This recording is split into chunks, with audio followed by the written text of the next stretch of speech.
जम्मू कश्मीर के जितने भी सरकारी मुलाजिम हैं, चाहे वो कॉन्ट्रैक्चुअल हैं, टेम्परेरी हैं, आउटसोर्स मुलाजिम हैं, उन सभी के लिए जरूरी सूचना। केंद्र सरकार ने कुछ गाइडलाइंस जारी की हैं, जो गाइडलाइंस जितने भी सरकारी मुलाजिम जम्मू कश्मीर में काम कर रहे हैं उन सभी पर भी लागू होती है। ऑलरेडी जब केंद्र सरकार ने एक फैसला लिया कि जितने भी चाइनीज ऐप्स हैं उन्हें बैन किया जाएगा, उसके बाद भी जम्मू कश्मीर का होम डिपार्टमेंट जो है जब ऑर्डर स्कैन करता था तो कैम स्कैनर का इस्तेमाल करता था। वो इसका अंदाजा इस बात से लग जाता है कि जब आप जेके होम की वेबसाइट पर जाते हैं, कोई भी ऑर्डर वहां से डाउनलोड करते हैं तो उसके ऊपर स्कैन्ड विद कैम स्कैनर लिखा हुआ आता है। लेकिन केंद्र सरकार ने साइबर सिक्योरिटी को लेकर कुछ जरूरी सूचना दी है। ये गाइडलाइंस जो जारी की है ये सभी सरकारी मुलाजिमों को इसका पालन करना है। इन गाइडलाइंस में बताया गया है कि सरकारी मुलाजिम जब सरकारी दफ्तरों में काम कर रहे हैं, सरकारी डॉक्यूमेंट्स को हैंडल कर रहे हैं, तो उन्हें किन किन चीजों का ध्यान रखना है, क्या चीजें, क्या ऐप्स वो इस्तेमाल कर सकते हैं और किन ऐप्स का इस्तेमाल बिल्कुल नहीं करना है। तो इन गाइडलाइंस में बताया गया है कि यूनिफॉर्म साइबर सिक्योरिटी गाइडलाइंस सभी सरकारी ऑफिसेज में इंप्लीमेंट की जाएगी, ताकि जो साइबर सिक्योरिटी है उसे इंश्योर किया जा सके। और सरकारी दफ्तरों में जो कामकाज होता है, बहुत सेंसिटिव डॉक्यूमेंट्स भी जो हैं वो शेयर किए जाते हैं, और आजकल तो वैसे भी ई ऑफिस चल रहा है, तो ई ऑफिस में किस तरीके से इंश्योर किया जाए कि सिस्टम हैक ना हो, कि जो सेंसिटिव डॉक्यूमेंट्स है वो उसका डेटा एप्स जो है इस्तेमाल ना करें, और वो डेटा जो सरकारी डेटा है वो अलग अलग कंट्रीज तक ना पहुंच जाए। इस सब का ख्याल रखने के लिए कहा गया। पहली बात ये कि क्या कुछ नहीं करना है, ये बताया गया कि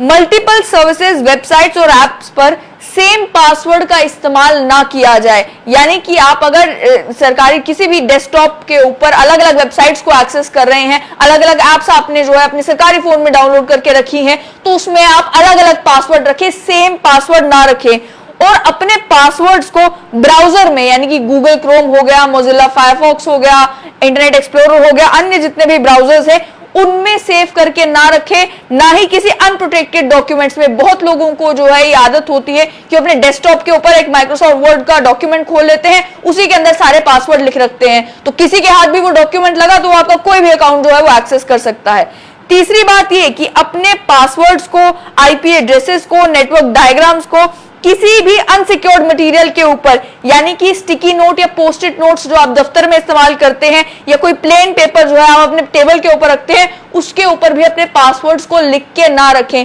ऐसे भी जो है कई सारे सरकारी मुलाजिम जो है वो ये करते हैं कि अपने डेस्कटॉप के ऊपर पोस्ट-इट नोट चिपका दिया, उसके ऊपर अपना लॉगिन और पासवर्ड लिख दिया कि कोई भी आता जाता व्यक्ति जो है देख ले कि लॉगिन आईडी क्या है और पासवर्ड क्या है। उस पर भी प्रतिबंध लगाया गया है। सरकारी दफ्तरों में करने की इजाजत नहीं है। और पर्सनली भी अगर आप अपने सरकारी मोबाइल का इस्तेमाल कर रहे हैं, किसी भी अपने सरकारी अकाउंट को एक्सेस करने की कोशिश कर रहे हैं, तो ये सारी चीजों का ख्याल आपको रखना है। उसके अलावा ये कहा गया कि अपना डेटा और जो फाइल्स हैं वो सिस्टम की ड्राइव पर सेव ना करें। आपकी लैपटॉप के कंप्यूटर में डी ड्राइव है, सी ड्राइव है, उसके ऊपर जो सेंसिटिव डेटा है उसे सेव ना करें, फाइल्स को सिस्टम में सेव ना करें। और जो इंटरनल, रिस्ट्रिक्टेड और कॉन्फिडेंशियल गवर्नमेंट डेटा है उसे क्लाउड पर अपलोड ना करें। गूगल ड्राइव के ऊपर आप सेंसिटिव गवर्नमेंट डॉक्यूमेंट्स को अपलोड नहीं कर सकते। ड्रॉपबॉक्स के ऊपर आप सेंसिटिव गवर्नमेंट डॉक्यूमेंट्स को अपलोड नहीं कर सकते। नॉन गवर्नमेंट जितने भी क्लाउड सर्विसेज अवेलेबल हैं उस पर आप सरकारी कॉन्फिडेंशियल डॉक्यूमेंट को अपलोड या सेव नहीं कर सकते। उसके अलावा कहा गया कि ऑब्सोलीट या अनसपोर्टेड ऑपरेटिंग सिस्टम का इस्तेमाल ना करें, यानी वो सिस्टम जो आउटडेटेड हो चुके हैं। Third party anonymisation services, VPN का इस्तेमाल जो आप करते हैं, Nord VPN, Express VPN, Tor, proxies, ये सारी एप्स जो आपको अवेलेबल हैं, आप ऑनलाइन जब सर्च करेंगे तो ये वीपीएन आ जाते हैं। तो इन थर्ड पार्टी वीपीएन का इस्तेमाल करने पर भी प्रतिबंध लगाया गया है। उसके अलावा ये कहा थर्ड पार्टी टूल बार्स, कोई download manager, weather toolbar, ask me toolbar, इसे भी अपने इंटरनेट एक्सप्लोरर में, इंटरनेट ब्राउजर में इसका इस्तेमाल ना करें, इन्हें एनेबल ना करें। उसके अलावा जितने भी पायरेटेड सॉफ्टवेयर्स हैं ये भी देखने को मिलता है, और आम लोग भी जो हैं, ये केवल सरकारी मुलाजिमों के लिए मैंडेटरी गाइडलाइंस है, लेकिन आम लोग भी अगर ये सारी चीजें फॉलो करेंगे तो आप अपनी साइबर सिक्योरिटी को इंश्योर कर पाएंगे, आपके लिए बेहतर होगा।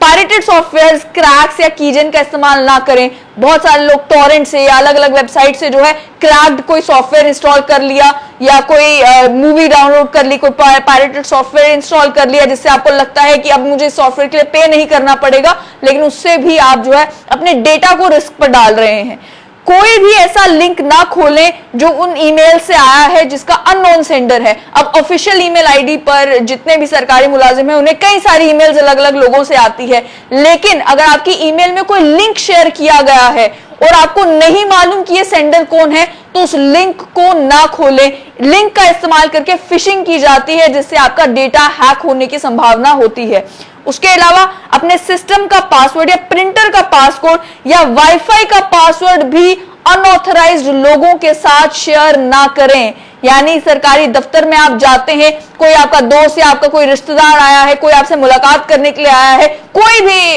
रैंडम व्यक्ति जो है वो आपके दफ्तर में आया है और वाईफाई का पासवर्ड मांग रहा है, तो आप वाईफाई का पासवर्ड अब उसे नहीं दे सकते। उसके अलावा इंटरनेट एक्सेस प्रिंटर को देकर ना रखें। प्रिंटर को ये अलाउ ना करें कि वो प्रिंट हिस्ट्री को स्टोर करके रख सके। आजकल जहां बात हो रही है कि हो सकता है पेपर लीक हुए और बड़े सारे धांधली के इल्जाम रिक्रूटमेंट्स में लग रहे हैं, तो इस चीज का भी ख्याल रखना जरूरी है कि जब आप सरकारी दफ्तर में जो प्रिंटर पड़ा होता है उसका इस्तेमाल करते हैं और उससे अपने लैपटॉप से या कंप्यूटर से कोई प्रिंट की कमांड देते हैं, तो प्रिंटर को इनेबल ना करके रखें कि प्रिंटर जो है वो आप प्रिंट हिस्ट्री को स्टोर करके रखें, क्योंकि प्रिंट हिस्ट्री स्टोर होगी तो कोई भी व्यक्ति जो है दोबारा से वो प्रिंट्स निकाल पाएगा। उसके अलावा सेंसिटिव डिटेल्स को सोशल मीडिया पर या किसी भी थर्ड पार्टी मैसेजिंग ऐप के जरिए शेयर ना करें। यह भी जो है आजकल देखने को मिलता है कि आपस में बात करने के लिए ग्रुप्स बना लिए गए होते हैं, या सरकारी कोई बात करनी हो, सरकारी कोई डॉक्यूमेंट शेयर करना हो, व्हाट्सएप के जरिए शेयर किया जाता है। तो सोशल मीडिया या किसी भी थर्ड पार्टी एप्लीकेशन का इस्तेमाल किसी भी सरकारी कम्युनिकेशन के करने से मना किया है, सेंसिटिव डिटेल शेयर करने से मना किया है। अनऑथराइज्ड एक्सटर्नल डिवाइसेस यानी कि यूएसबी ड्राइव हो या जो पेन ड्राइव होती है या हार्ड ड्राइव होती है, उसे भी किसी भी व्यक्ति को अपने जो मॉनिटर है, जो अपना डेस्कटॉप है, उसमें उसका इस्तेमाल करने ना दिया जाए। कोई भी प्लग इन डिवाइस जो है वो अपने डेस्कटॉप के ऊपर इस्तेमाल ना करें जो किसी अनऑथराइज्ड पर्सन से आया है। अब जो आपके रिलायबल लोग हैं, सरकारी ही मुलाजिम है कोई, वो आपको कोई पेन ड्राइव देगा तो उसका इस्तेमाल कर सकते हैं, लेकिन अननोन पर्सन से कोई अनऑथराइज्ड डिवाइस अगर आपको देता है तो उसे प्लग इन ना करें। Unauthorised remote administration tools, TeamViewer और एनी डेस्क। अक्सर जब किसी का डेस्कटॉप काम करना बंद कर देता है और आपने किसी को उस डेस्कटॉप को ठीक करने के लिए बुलाया है, आपका सिस्टम हैंग कर रहा है, आपने किसी को उसे ठीक करने के लिए बुलाया है, तो कोई व्यक्ति आपको कह रहा है आप एनी डेस्क इंस्टॉल कर लें, आप टीम व्यूअर इंस्टॉल कर लें, मैं यहां बैठे बैठे जो है वो देख लूंगा कि आपके डेस्कटॉप में प्रॉब्लम क्या है। लेकिन सरकारी मुलाजिमों को अभी इस पर भी प्रतिबंध लगा दिया गया है, एनी डेस्क और टीम व्यूअर का इस्तेमाल आप नहीं कर सकते। आम लोगों की जानकारी के लिए भी कि कई बार जब घोटाले होते हैं, कई बार जब फ्रॉड किया जाता है, ऑनलाइन फ्रॉड किया जाता है, तो आपसे ये कहा जाता है कि आप एनी डेस्क इंस्टॉल कर लें या फिर आप टीम व्यूअर इंस्टॉल कर लें। तो इन ऐप्स का इस्तेमाल ना करें। इन ऐप्स के जरिए आपका सिस्टम जो है वो किसी और के हाथों में चला जाता है। आप कुछ भी टाइप करेंगे तो वो व्यक्ति देख पाएगा कि आप क्या टाइप कर रहे हैं।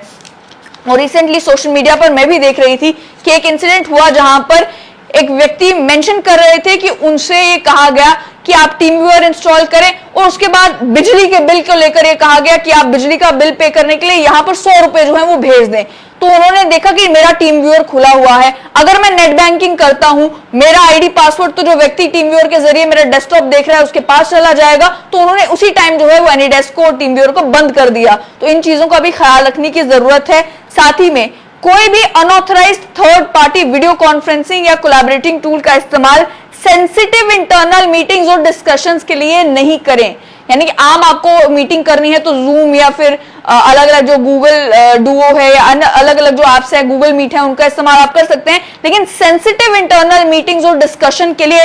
Unauthorised third party video conferencing या कोलैबोरेटिंग टूल्स का इस्तेमाल करने से भी मना किया हुआ है।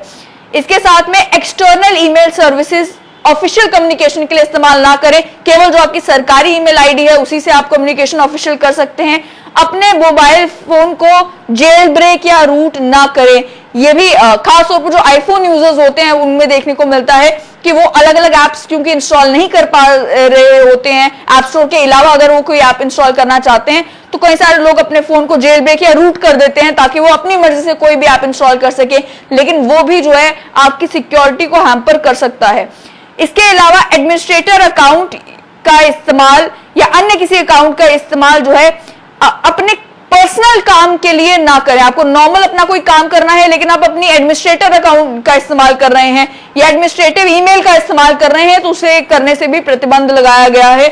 कोई भी external mobile app based scanner service यानी कि कैम स्कैनर या अन्य जो इस तरीके के स्कैनर सर्विसेज हैं उसका इस्तेमाल इंटरनल गवर्नमेंट डॉक्यूमेंट्स को स्कैन करने के लिए ना करें, यह भी इसमें कह दिया गया है। अगर आपको स्कैन करना है तो प्रिंटर के साथ स्कैनर होता है, उस स्कैनर का इस्तेमाल करके डायरेक्टली आप अपने डेस्कटॉप में वो जो स्कैन डॉक्यूमेंट है वो रख सकते हैं, लेकिन मोबाइल के जरिए ये कैम स्कैनर का इस्तेमाल या अन्य किसी ऐप का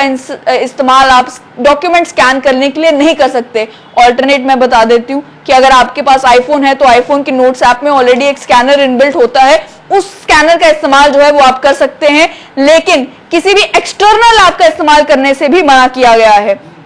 उसके अलावा कोई भी एक्सटर्नल वेबसाइट या क्लाउड बेस्ड सर्विस का इस्तेमाल किसी गवर्नमेंट डॉक्यूमेंट को कंप्रेस करने के लिए या कन्वर्ट करने के लिए ना करें। आपको वर्ड से फाइल को पीडीएफ में कन्वर्ट करना है, उसके लिए भी आप ऑनलाइन खोल लेते हैं कि convert Word to PDF, Google में जो पहली वेबसाइट आती है उसका इस्तेमाल आप करते हैं डॉक्यूमेंट को कन्वर्ट करने के लिए, तो आपको नहीं मालूम कि वो आपका डॉक्यूमेंट जो है उसका डेटा कहां पर स्टोर हो रहा है, उस पर भी रोक लगा दी गई है। और फाइल साइज कंप्रेस करने के लिए अक्सर ईमेल अगर आपको किसी डॉक्यूमेंट को करना है तो जीमेल और अन्य जितने भी ईमेल ऐप्स हैं, जितने भी ईमेल प्लेटफॉर्म्स हैं, उनका कोई ना कोई लिमिट होती है। अब जीमेल में 25 MB से ज्यादा बड़ी फाइल होगी तो आप डायरेक्टली उसको जो है ईमेल नहीं कर पाएंगे, आपको ड्राइव में उसे अपलोड करना पड़ेगा। इसी के चलते जो है कई सारे लोग फाइल साइज कंप्रेशन की कोशिश करते हैं कि गूगल में डाल दिया पीडीएफ का साइज कैसे कंप्रेस करना है, जो पहली वेबसाइट आई उससे फाइल साइज कंप्रेस कर लिया, तो उस पर भी प्रतिबंध लगा दिया गया है कि एक्सटर्नल वेबसाइट या क्लाउड बेस्ड सर्विस का इस्तेमाल अपने डॉक्यूमेंट का फॉर्मेट चेंज करने के लिए या डॉक्यूमेंट का साइज कम करने के लिए आप नहीं कर सकते। सेंसिटिव इंफॉर्मेशन को किसी भी अनऑथराइज्ड या अननोन पर्सन से ओवर टेलीफोन या अन्य किसी मीडियम से शेयर करने से भी मना किया गया है कि आपको ज्यादातर ये तभी होता है जब आपका जो सिस्टम है वो फंक्शन करना बंद कर जाता है, हैक हो जाता है, तो आपको कोई पूछता है अगर कि मुझे लॉगिन पासवर्ड दे दे मैं यहां से कर देता हूं, तो ये अननोन पर्संस के साथ सेंसिटिव इंफॉर्मेशन शेयर ना करें, इस पर भी रोक लगा दी गई है। अब ये बात कि अब करना क्या क्या है, ये तो ये हो गया कि जो जिन चीजों पर रोक लगा दी गई है, जो चीजें अवॉइड करनी है, जो चीजें नहीं करनी है। अब सरकारी मुलाजिमों को और किन किन चीजों का ख्याल रखना है। अब वो सरकारी मुलाजिम चाहे परमानेंट हो, चाहे कॉन्ट्रैक्चुअल हो, चाहे नीड बेस्ड हो, चाहे टेम्परेरी हो,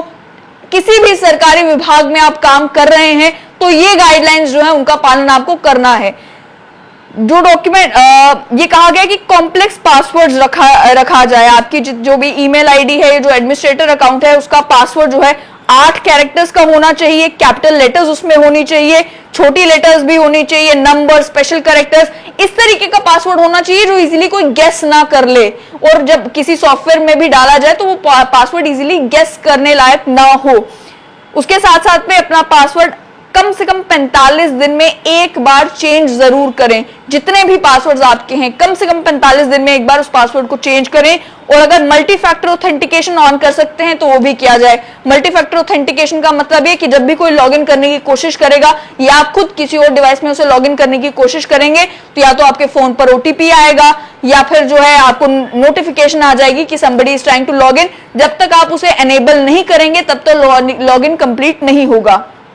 उसके साथ साथ में ये कहा गया कि सेकेंडरी ड्राइव में आप अपने डेटा और फाइल को स्टोर करके रखें, यानी कि कंप्यूटर में आप देखते हैं डी ड्राइव जो होती है, ये सेकेंडरी ड्राइव में आप अपने डॉक्यूमेंट को स्टोर करके रख सकते हैं। और साथ ही में ये कि जो आपका क्रिटिकल डेटा है, जो डेटा अगर गुम हो जाता है, हैक हो जाता है, डिलीट हो जाता है तो आपको बहुत नुकसान हो सकता है, उस डेटा का ऑफलाइन बैकअप इंश्योर करें। अभी पिछले दिनों यही देखने को मिल रहा था कि बिजली विभाग का ये कहना था कि बड़ा सारा ऑफिशियल रिकॉर्ड जो है वो हैक होने की वजह से गायब हो गया था, बाद में हालांकि उसे रिकवर कर लिया गया, लेकिन ये कहा गया कि जो इंपॉर्टेंट डेटा होता है उसे आप एक बैकअप बनाकर उसे ऑफलाइन बैकअप रखें, मतलब फिजिकल कॉपीज उस डेटा की रखें, ताकि अगर ऑनलाइन डेटा कॉम्प्रोमाइज भी हो जाता है आपके पास जो है वो डेटा अवेलेबल हो। उसके अलावा जो आपका ऑपरेटिंग सिस्टम और बायोस फर्मवेयर है उसे लेटेस्ट अपडेट के साथ अपडेटेड रखें। अब आप अपना डेस्कटॉप स्विच ऑफ या लैपटॉप स्विच ऑफ करने लगते हैं, वहां पर अपडेट्स आए होते हैं, आप कहते हैं अभी क्या अपडेट करना, 15 मिनट अपडेट में लग जाएंगे, तो वो आप इंतजार नहीं करें, उसे अपडेट करके रखें ताकि आपका सिस्टम सिक्योर रहे। उसके अलावा एंटरप्राइज जो एंटीवायरस होता है जो सरकार ऑफर करती है आपके ऑफिशियल डेस्कटॉप पे, लैपटॉप पर, उसका इस्तेमाल करें और एंटीवायरस को भी अपडेटेड रखें लेटेस्ट जो उसका अपडेट है उसके साथ। अब किसी भी तरीके का एंटीवायरस, अब ऑनलाइन भी बहुत सारे एंटीवायरस अवेलेबल होते हैं, किसी भी वेबसाइट से एंटीवायरस डाउनलोड करके ना रख लीजिए कि आप कहेंगे सरकार ने कहा एंटीवायरस रखना है डेस्कटॉप में, तो पहला एंटीवायरस सर्च कर लेते हैं गूगल में कौन सा आता है, उसी को डाउनलोड मार लेते हैं। तो एंटीवायरस भी कौन सा, जो सरकार आपके ऑफिशियल डेस्कटॉप लैपटॉप पे ऑफर करती है, वो एंटरप्राइज एंटीवायरस क्लाइंट जो है उसी को आपने डाउनलोड करना है और उसे भी अपडेटेड रखना है। एक कंप्यूटर सॉफ्टवेयर इंजीनियर से मेरी बात हो रही थी जिन्होंने बताया कि एंटीवायरस आप अपने लैपटॉप में रखते हैं बहुत अच्छा है, लेकिन वो एंटीवायरस जब अपडेट आप नहीं करते हैं और वो आउटडेट हो जाता है तो और ज्यादा हानिकारक हो जाता है, क्योंकि जितने वायरस उसने रोके होते हैं ना जाने कब वो आपके सिस्टम को इन्फेक्ट करना शुरू कर दें। तो एंटीवायरस को अपडेट रखना भी बहुत ज्यादा जरूरी है। उसके साथ साथ में कहा कि configure NIC national informatics centre के जो डीएनएस सर्वर है उसे अपने सिस्टम की डीएनएस सेटिंग्स में जो है कॉन्फ़िगर करके रखें। ये आपके जितने भी डिपार्टमेंट्स है सभी में, एक आईटी डिपार्टमेंट भी है, उनके साथ आप टच में रहें तो वो ये सारी सेटिंग्स आपके डेस्कटॉप में कर देंगे। उसके अलावा ये कहा गया कि ऑथराइज्ड और लाइसेंस्ड सॉफ्टवेयर का ही इस्तेमाल करें, किसी भी अनऑथराइज्ड सॉफ्टवेयर का इस्तेमाल ना करें। ये इंश्योर करें कि प्रॉपर सिक्योरिटी हार्डनिंग सभी सिस्टम्स में की रखी हो। और उसके अलावा अगर आप अपने डेस्क को टेम्परेरी भी छोड़ते हैं, यानी कि आप अपने कमरे से बाहर जाते हैं, आपका डेस्कटॉप खुला हुआ है, तो आप हमेशा अपने स्क्रीन को लॉक करके या फिर अपने कंप्यूटर से लॉग ऑफ करके ही निकलें। टेम्परेरी भी अगर आपने अपने डेस्क को छोड़ना है तो आपको लॉग आउट करना है या अपने स्क्रीन को लॉक करना है ताकि कोई भी उसे एक्सेस ना कर सके। अपने ऑफिस से जब आप जाते हैं तो आपका कंप्यूटर और प्रिंटर जो है वो प्रॉपरली शट डाउन होना चाहिए। अब आप एक ऊंचे पद पर अधिकारी हैं, आप ये कहेंगे कि मैं अपने क्लर्क को कह दूंगा कि प्रिंटर और कंप्यूटर ऑफ कर दीजिएगा, मैं चला, तो वो भी जो है वो बर्दाश्त नहीं किया जाएगा। आप अपने ऑफिस से जाएंगे तो आपकी जिम्मेदारी है कि आप अपना कंप्यूटर प्रिंटर सब कुछ ऑफ करके रखें ताकि जितने भी डॉक्यूमेंट्स है उसकी सेफ्टी को इंश्योर किया जा सके। प्रिंटर के सॉफ्टवेयर को भी लेटेस्ट अपडेट के साथ अपडेटेड रखें। जितने शेयर्ड प्रिंटर्स हैं, यानी एक ही ऑफिस में अगर एक ही प्रिंटर को अलग अलग लोग इस्तेमाल कर रहे हैं तो उसके लिए यूनिक पासकोड सेट करके रखें ताकि आपके जो डॉक्यूमेंट है उसे प्रिंट करने की कमांड आप ही दे सके। उसके अलावा hardware virtual private network VPN का इस्तेमाल प्राइवेटली अगर किसी आईटी एसेट के साथ कनेक्ट करना है तो उसका इस्तेमाल आप कर सकते हैं, लेकिन हार्डवेयर वीपीएन टोकन का इस्तेमाल आपको करना है। साथ साथ में अपने कंप्यूटर और मोबाइल फोन में जीपीएस जो आपकी लोकेशन सेटिंग होती है, ब्लूटूथ उसे भी डिसेबल करके रखें और एनएफसी को भी डिसेबल करके रखें। जब आपको जरूरत है तब आप एनेबल करें, लेकिन रेस्ट ऑफ द टाइम इसे डिसेबल करके रखें। ऐप्स को केवल ऑफिशियल ऐप स्टोर जो गूगल का प्ले स्टोर है और एप्पल का ऐप स्टोर है, केवल वहीं से ऐप्स डाउनलोड करें और ऐप्स डाउनलोड करने से पहले ऐप की पॉपुलैरिटी, यूजर रिव्यूज, ये सारी चीजें ध्यान में रखें। अगर यूजर रिव्यूज में आ रहा है कि ऐप बड़ी बेकार है, हैंग हो जाता है, इससे मेरा डेटा खत्म हो गया, डेटा उड़ गया, तो ये सारी ऐप्स जो हैं उन्हें डाउनलोड ना करें। ऐप डाउनलोड करने से पहले भी देखें कि ऐप की क्रेडिबिलिटी कितनी है, क्या लोगों ने इस्तेमाल किया है, कितने डाउनलोड्स हैं, उस हिसाब से ऐप को डाउनलोड करें। और किसी भी ऐप को डाउनलोड करने से पहले कॉशन बरतें। जिसका यूजर बेस कम है या जिस ऐप की रेपुटेशन अच्छी नहीं है वो ऐप डाउनलोड ना करें, यह भी इन गाइडलाइंस में कहा गया है। उसके अलावा अपने कंप्यूटर और लैपटॉप को अगर रेगुलर वर्क के लिए आपने इस्तेमाल करना है तो स्टैंडर्ड जो नॉन एडमिनिस्ट्रेटर अकाउंट है उसका इस्तेमाल किया जाए। किसी भी इंपॉर्टेंट इंफॉर्मेशन या डॉक्यूमेंट को अगर आप इलेक्ट्रॉनिक मीडियम से भेज रहे हैं तो उस डेटा को पहले एन्क्रिप्ट करें, उसके बाद भेजें। उसके लिए या तो आप किसी लाइसेंस्ड एन्क्रिप्शन सॉफ्टवेयर का इस्तेमाल कर सकते हैं या फिर किसी भी डॉक्यूमेंट को आप कंप्रेस कर सकते हैं एक जिप फाइल में, और जिप फाइल का पासवर्ड लगाना जो है वो आसान होता है, तो उसे आप पासवर्ड के साथ पासवर्ड प्रोटेक्ट कर सकते हैं, फिर जाकर उसे शेयर कर सकते हैं। चाहे आप एसएमएस करें, चाहे आप किसी और तरीके से उस डेटा को सेंड करें, लेकिन वो पासवर्ड प्रोटेक्टेड होना चाहिए। ये कहा गया कि shorten uniform resource locator, short URLs जो होते हैं, कई बार आप देखते हैं कि आपके साथ कोई लिंक शेयर किया जाता है तो पूरा लिंक शेयर करने की जगह टाइनी यूआरएल या अन्य जो यूआरएल शॉर्टनर सर्विसेज होते हैं उसका इस्तेमाल किया जाता है। तो ये कहा गया कि ऐसे शॉर्ट यूआरएल्स अगर आपको आते हैं bit.ly वाले या tinyurl.com वाले, तो उन्हें मत खोलें, उन्हें सावधानी के साथ खोलें, क्योंकि इनका इस्तेमाल जो है मालवेयर्स आपके डेस्कटॉप में डालने के लिए, आपके सिस्टम में डालने के लिए, फिशिंग साइट्स भी इसका इस्तेमाल जो है वो जरूर करती हैं। उसके साथ साथ में एसएमएस के जरिए, सोशल मीडिया के जरिए अगर आपके साथ कोई लिंक शेयर किया जाता है जिसमें ये कहा जाता है बहुत एक्साइटिंग ऑफर है, डिस्काउंट है, आपको 5 लाख रुपए मिल गए, आप ये लिंक क्लिक करेंगे तो आपके खाते में पैसे आ जाएंगे, इन सारी चीजों को जो है सावधानी के साथ खोलें या इन लिंक्स को मत खोलें। क्यों, या ऐसी कोई वीडियो आती है और आजकल ये भी देखने को मिल रहा है कि मैसेंजर के ऊपर आपको एक लिंक भेजा जाएगा, कहा जाएगा इस वीडियो में देखिए कहीं आप तो नहीं। तो आप ये देखने के लिए कि कहीं इस वीडियो में मैं तो नहीं, आप लिंक पे क्लिक कर देते हैं और फिर आपका अकाउंट हैक हो जाता है। तो फिर आप लोगों को बताते फिरते हैं कि आपसे पैसे मांगे जा रहे थे, वो मैं नहीं था, आपने किसी को पैसे दे दिए, वो मैंने नहीं मांगे थे, मेरा अकाउंट हैक हो गया था। तो सावधानी बरतें। उसके अलावा ये कहा कि ऐसे लिंक्स का इस्तेमाल जो है आपके डिवाइस को कॉम्प्रोमाइज करने के लिए किया जा सकता है, मालवेयर पे वेब पेज पे आपको ले जाया जाएगा, तो इन सबसे बचें। और कोई भी सस्पिशियस ईमेल अगर आपको आती है या कोई सिक्योरिटी इंसिडेंट हो जाता है, अब मान लीजिए आपने कोई लिंक पे क्लिक कर दिया या वायरस आ गया या डेटा कॉम्प्रोमाइज हो गया, तो आपको incident@cert-in.org.in पर जो है ईमेल करनी है और रिपोर्ट करना है कि ऐसा कोई इंसिडेंट हुआ है। उसके अलावा एक ऑल्टरनेट ईमेल भी दी गई है, incident@nic.cert.nic.in। और आखिर में यही कहा गया कि जितनी भी security advisories national informatics centre ने ये पब्लिश की हैं, इन सभी का पालन करें। अब जितने भी सरकारी मुलाजिम हैं और भी काफी सारे कानूनों का पालन आपको करना होता है, तो अब ये भी जो है additional cyber security dos and don'ts हैं जिनका पालन आपको करना पड़ेगा। इससे आप ये इंश्योर करेंगे कि जितना भी सरकारी जो मशीनरी का इस्तेमाल कर रहे हैं आप, आपका जो डेस्कटॉप है, आपका लैपटॉप है, आपका मोबाइल फोन है, ये सारी चीजें जो है वो सेफ रहे, आपका डेटा सेफ रहे, सरकारी डेटा सेफ रहे, सेंसिटिव डॉक्यूमेंट सेफ रहे, और कहीं से भी हैकर्स या कोई ऐसे तत्व जो उस डेटा का इस्तेमाल करना चाहते हैं, गलत इस्तेमाल करना चाहते हैं, उसे एक्सेस करना चाहते हैं, उनके हाथों में ये डेटा ना पहुंचे। आम लोगों के लिए भी बहुत ज्यादा जरूरी है कि इन सभी डूज एंड डोंट्स का पालन आप भी अपनी आम जिंदगी में करें, ताकि आप खुद को साइबर फ्रॉड से बचा सके और ताकि आप ये इंश्योर कर सके कि आपका जो डेटा है वो सेफ हो। आज के समय में जहां पर आपका बैंक भी जो है वो आपके मोबाइल फोन में है, यूपीआई के जरिए आप कोई भी ट्रांजैक्शन कर सकते हैं, और आपने यूपीआई को अपने बैंक का एक्सेस जो है वो देकर रखा हुआ है, अकाउंट का एक्सेस देकर रखा हुआ है, वहां और ज्यादा जरूरी हो जाता है कि आप अपने मोबाइल की और लैपटॉप की सेफ्टी को इंश्योर करें। वरना बात बस ये नहीं है कि आपकी कोई पिक्चर्स कहीं लीक हो जाएंगी, अब बात यह है कि आपका अकाउंट भी खाली हो सकता है।